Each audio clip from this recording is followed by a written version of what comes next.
Ms. Jessica Tan.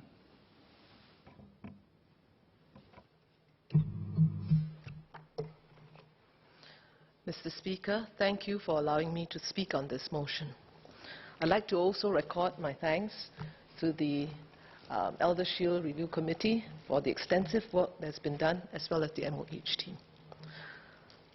Planning for the time when one becomes severely disabled and thinking about long-term care requirements is not something that each of us necessarily think about.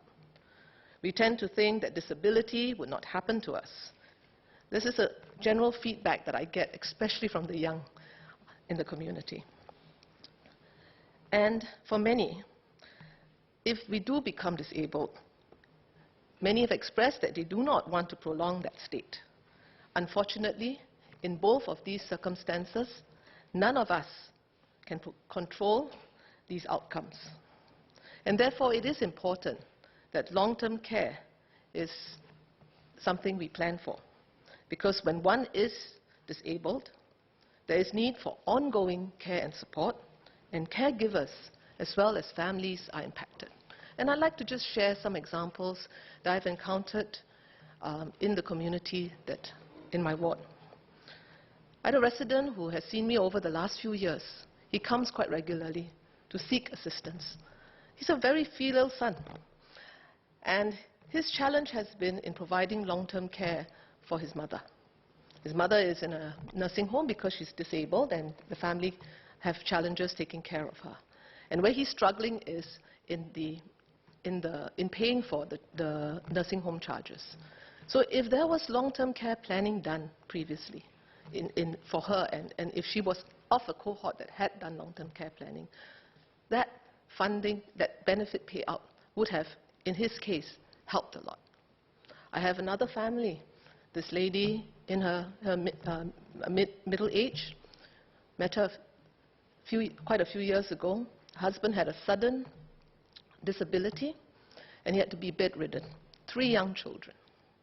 She continued working, looked at all the different helping hands, support, and up to today, she is very, very difficult, but she is, in fact, I just saw her a couple of weeks ago, still struggling to support both, bring up the children, as well as support the husband and give the care that a husband needs.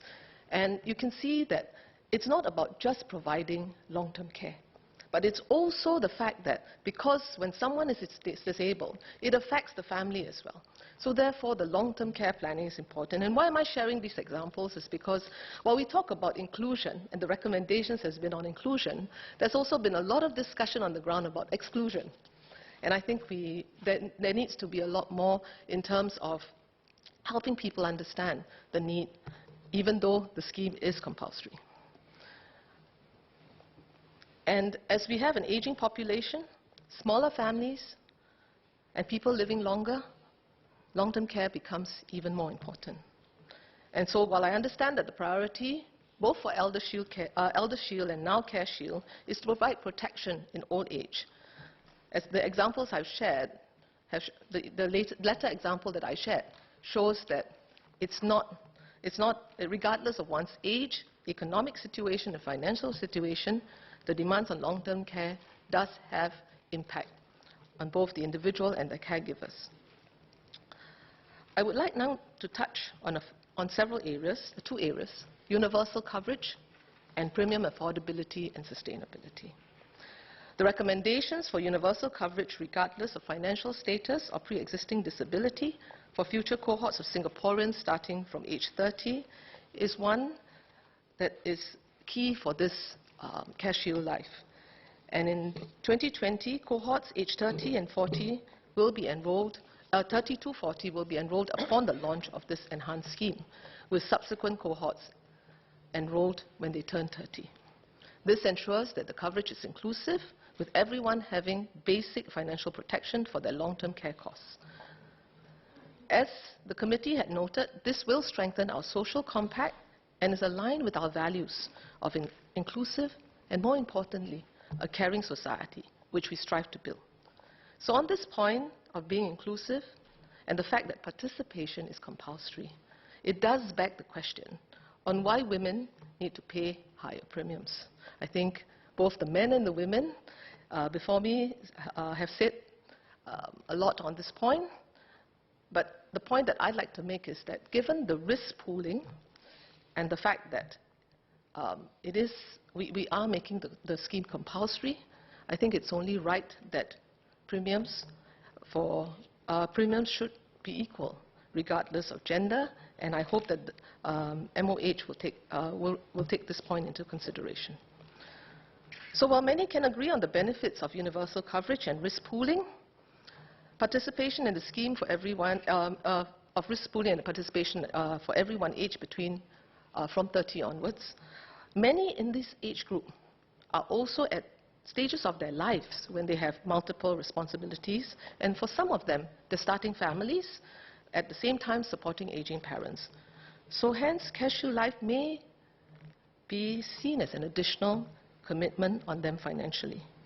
For some in this cohort, they may already have coverage, and this will be seen as a duplication and additional costs. So can ministers share what consideration is being given to this, and what does it mean for those that already have coverage, which they have with private insurers? Now let me touch on the coverage enhancements. One key point about CareShield Life is it offers a higher payout than the current ElderShield plan, and more importantly, recognizes the fact that it is an ongoing support required and therefore lifetime coverage. So payouts is in cash, and there is also no restriction on the usage.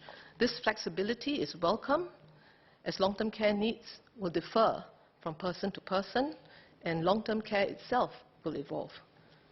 And as we all know, whether it's informal care, home care services, nursing care, center-based care, as well as palliative care services, long-term care needs are quite strenuous financially, and this flexibility is definitely welcome.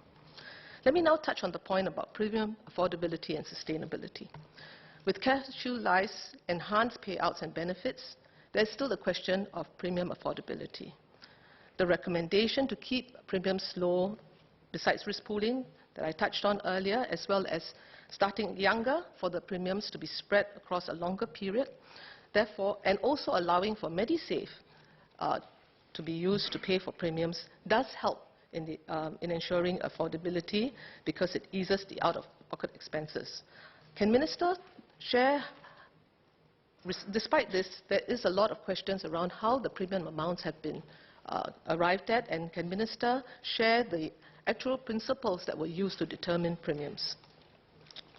There's also commitments made to support lower and middle income Singaporeans who keep premium affordable with the permanent means-tested premium subsidies, the transitional subsidies, as well as the enhanced premium support for Singaporeans still unable to afford the premiums even after the subsidies. I do, however, like to touch on the point about the fact that I would like to also touch upon the point, apart from the fact that premiums are for today, how are premium increases going to be managed?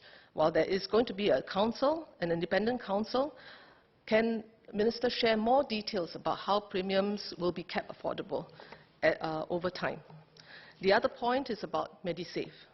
CareShield Life premiums is another premium that, apart from MediShield Life premiums, that MediSave can be used for.